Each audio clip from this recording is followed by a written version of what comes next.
Hey everyone, welcome to my Power Platform channel. So you must be aware that Microsoft Power Platform 2023 release web plan has introduced for us.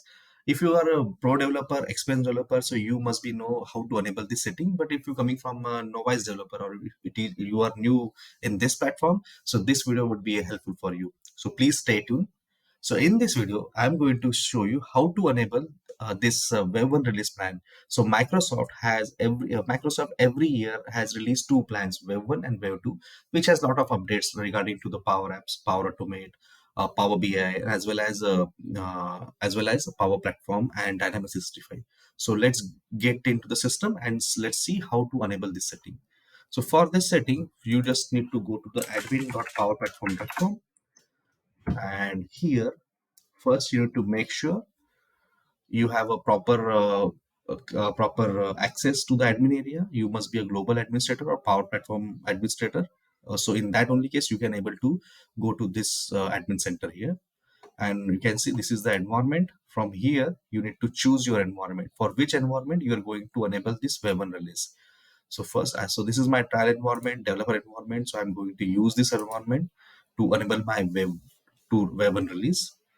So as you can see, this is my dashboard where I can see my basic information.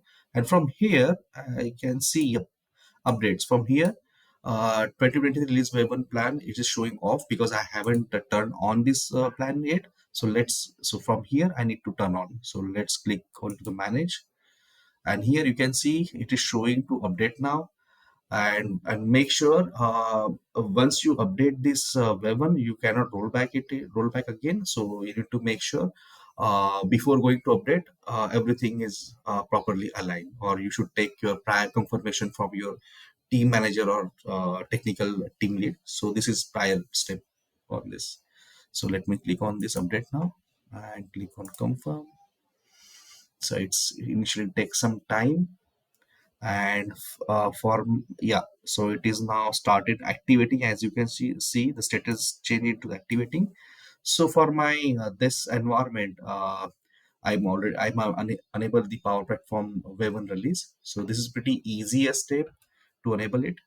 And now we can see here, now it's showing me the progress. So it is started for the Dynamics 365 knowledge management, also service management, and 365 application common.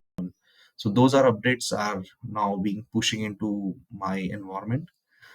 So yeah, so that's it for this. Is pretty much short video. I just wanted to show you how to enable this web and release plan.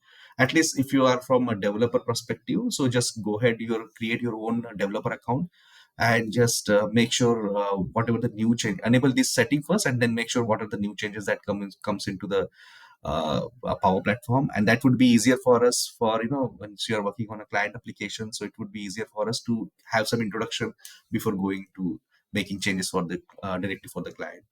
So that's it, guys. This is pretty much short video. If you like it, please like and subscribe to my channel. I'm going to soon coming with some more videos on Power Apps, Power Platform, and also in Power BI. Thank you.